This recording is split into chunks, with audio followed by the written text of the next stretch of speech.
नमस्कार, मैं डॉक्टर सुधा रानी वर्मा आयुष शक्ति हेल्थ योग में आपका स्वागत करती हूँ। आज मैं आपसे पिंपल्स के विषय में बात करूँगी। पिंपल्स के विषय में कुछ आपको छोटा सा बताऊँगी भी, और उसमें कौन से योगासन करने चाहिए जिससे पिंपल्स ना आए ये भी बताऊँगी। तो पिंपल्स जो है अधिकतर टीन एज में ही आते हैं, क्योंकि इस समय हॉर्मोन्स में चेंज आना शुरू हो जाता है। और ये जो चेंज है ये लड़के और लड़की दोनों में आता है। तो लड़के और लड़कियों दोनों में ही पिंपल्स आने लगते हैं इस उम्र में, और बच्चे इस उम्र में पिंपल्स से बहुत ज़्यादा परेशान भी रहते हैं। और दूसरा कारण भी है इसका, जो लाइफस्टाइल डिजीज़ है ये एक, क्योंकि लाइफस्टाइल की वजह से भी आते हैं। और उसके अलावा जिनकी स्किन ऑयली होती है, ज़्यादा ऑयली होती है, उसको भी पिंपल्स निकलते हैं, क्योंकि स्किन के नीचे एक सीबम नाम का ऑयल होता है जो स्किन को प्रोटेक्ट करने के लिए निकलता रहता है। लेकिन जब वो ऑयल पूरी तरह से स्किन से बाहर नहीं निकलता तो फिर वो पिंपल्स का रूप ले लेता है, और पिंपल्स के रूप में वो बाहर निकलता है, और इससे पिंपल्स बढ़ने शुरू हो जाते हैं।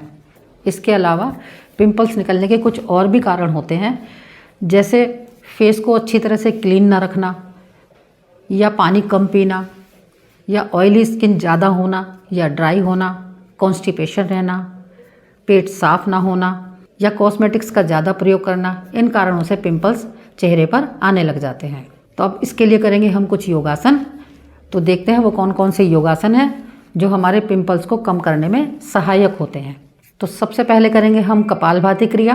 तो इसके लिए स्थिति बनाएंगे, पालथी मारकर बैठ जाएंगे सुखासन में या फिर पद्मासन में, जिसमें भी आप आराम से बैठ सकते हैं उसमें बैठें और कपालभाति क्रिया को स्टार्ट करें।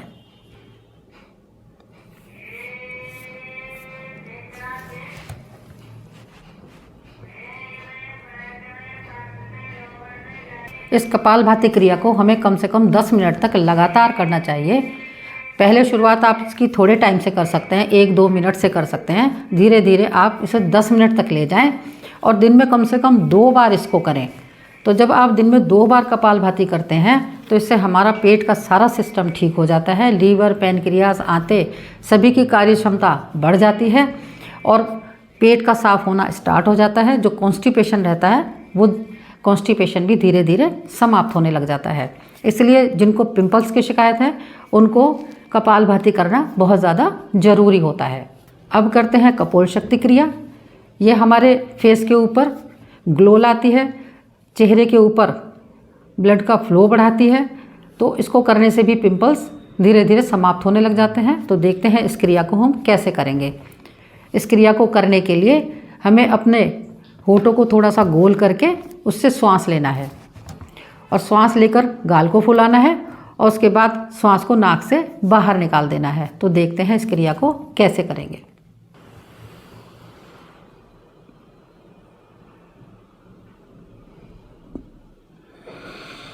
अब करेंगे शशांकासन।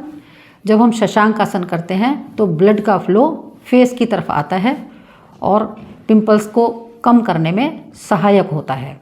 तो देखते हैं शशांकासन को हम कैसे करेंगे। शशांकासन के लिए स्थिति बनाएंगे, वज्रासन में बैठ जाएंगे। अब गहरा श्वास भरेंगे, दोनों हाथों को ऊपर उठाएंगे और श्वास रिलीज करते हुए नीचे झुकते जाएंगे। माथा जमीन पर रहेगा। क्षमता के अनुसार रुकेंगे और श्वास भरते हुए धीरे धीरे वापस आएंगे। जैसे अभी आपने शशांकासन देखा कि इसको कैसे किया है, इसको आपको रोजाना कम से कम 5-5, 6-6 बार करना है। एक बार करने से काम नहीं चलेगा, कम से कम 5-6 बार इसको रोजाना करें। अब करेंगे मत्स्यासन। मत्स्यासन के लिए स्थिति बनाएंगे, लेट जाएंगे पीठ के बल, दोनों हाथों को रखेंगे जंघा के बराबर में, पैरों को फैला के रखेंगे। अब लगाएंगे पद्मासन, और फिश जैसी हमें आकृति बनानी है।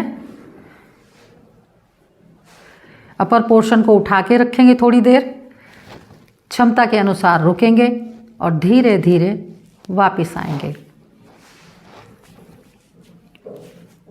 जब हम मत्स्यासन करते हैं तो इसका बहुत अच्छा प्रभाव हमारे फेस के ऊपर आता है। फेस की तरफ ब्लड का प्रवाह बढ़ जाता है, जो पिंपल्स को ना निकलने में सहायक होता है।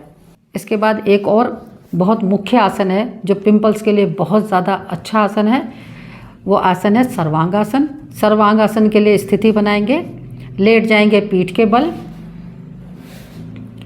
हाथों को रखेंगे जंघा के बराबर में, पैरों को फैला देंगे। अब गहरा श्वास भरेंगे और श्वास भरते हुए दोनों पैरों को उठा देंगे। गर्दन वाला पोर्शन ज़मीन पर रहेगा, बाकी सारा पोर्शन बिल्कुल सीधा हो जाएगा। क्षमता के अनुसार रुकेंगे और श्वास रिलीज करते हुए धीरे धीरे वापस आएंगे। जब सर्वांगासन करते हैं तो सर्वांगासन में हमारा गर्दन वाला और चेहरे वाला पोर्शन ही ज़मीन पर रहता है, बाकी पूरा शरीर ऊपर की ओर उठ जाता है। तो जब ब्लड का फ्लो फेस के ऊपर आता है तो पिंपल्स की प्रॉब्लम धीरे धीरे समाप्त होने लग जाती है। इसके अलावा हमें कुछ और भी प्रिकॉशंस रखने हैं। फेस पर लगाने के लिए हमें एक फेस पैक बनाकर तैयार करना है।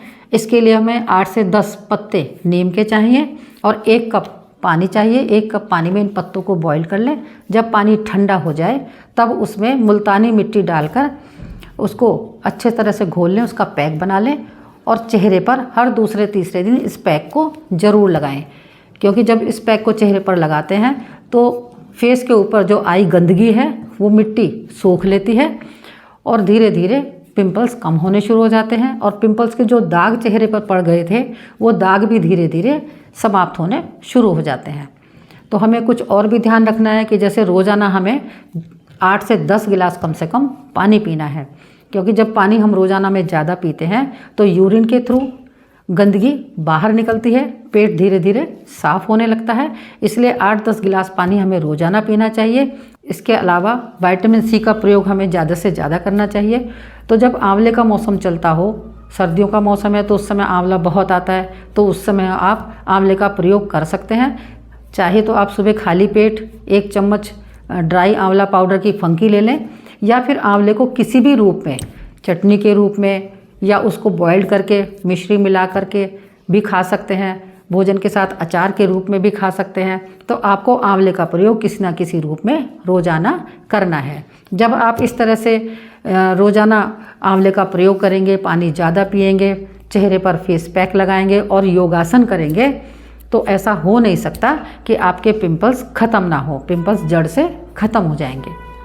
तो आज की जानकारी यहीं तक। मुझे उम्मीद है मेरी जानकारी आपको पसंद आई होगी। मेरी जानकारी आपको अच्छी लगी हो तो मेरी वीडियो को लाइक करें, शेयर करें और मेरे चैनल को सब्सक्राइब ज़रूर करें। नमस्कार, धन्यवाद।